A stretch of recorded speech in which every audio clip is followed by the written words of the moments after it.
बिस्मिल्लाहिर्रहमानिर्रहीम। इस्लामी वाक़यात के लिए हमारे इस चैनल को सब्सक्राइब करें।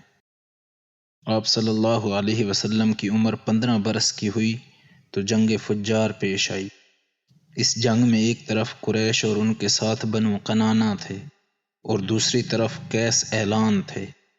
कुरैश और कनाना का कमांडर हरब बिन उमैया था, क्योंकि वो अपने सन और शरफ की वजह से कुरैश और कनाना के नज़दीक बड़ा मर्तबा रखता था।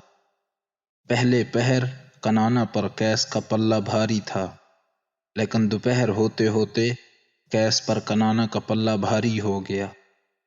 इसे हर्ब फुज्जार इसलिए कहते हैं कि इसमें हरम और हराम महीने दोनों की हुर्मत चाक की गई।